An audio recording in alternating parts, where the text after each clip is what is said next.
ബോധ്യപ്പെടുത്താൻ വേണ്ടിയിട്ടാണ്. ബസ്സിൽ നിന്ന് ഇറങ്ങി വരുന്ന കുട്ടി ഈ സൈഡിലൂടെ ഇവിടെ ഇറങ്ങി നിൽക്കുമ്പോ അതിന്റെ ഉള്ളിലിരിക്കുന്ന ഡ്രൈവർ ആ കുട്ടിയെ കാണാൻ കഴിയില്ല. അതിനുശേഷം ഈ കുട്ടി ഇവിടുന്ന് ഇങ്ങനെ വന്ന് ഈ ബസ്സിന്റെ മുന്നിലൂടെ കയറി ഇവിടെ എത്തി ഈ ഭാഗത്ത് നിന്ന് ക്രോസ് ചെയ്യുമ്പോഴും അവിടെ ഇരിക്കുന്ന ഡ്രൈവർക്ക് ഇതിനെ കാണാൻ പറ്റില്ല. ഇതിനെയാണ് ബ്ലൈൻഡ് സ്പോട്ട് എന്ന് പറയാ.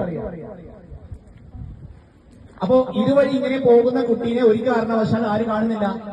ഡ്രൈവർ കാണുന്നില്ല. അപ്പോ ഒരു ബസ്സിന്റെ മുന്നിലൂടെ ജീവിതത്തിൽ ഒരിക്കലും ഇതുപോലെ നിങ്ങൾ ക്രോസ് ചെയ്യാൻ ശ്രമിക്കരുത്. മിനിഞ്ഞാന്നുണ്ടായ അപകടത്തിന്റെ വ്യാപ്തി അത്രത്തോളം വലുതാണ്.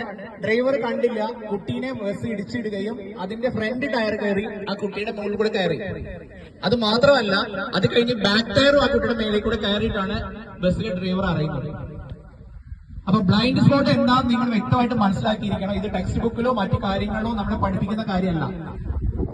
അതായത് ബ്ലൈൻഡ് സ്പോട്ട് എന്ന് പറഞ്ഞു കഴിഞ്ഞാൽ അവിടെ ഇരിക്കുന്ന ഡ്രൈവർക്ക്, ആ ഡ്രൈവർ സീറ്റിൽ ഇരിക്കുന്ന ആൾക്ക് ഈ ദൂരത്ത് നിന്നാൽ മാത്രമേ കാണാൻ കഴിയുള്ളൂ.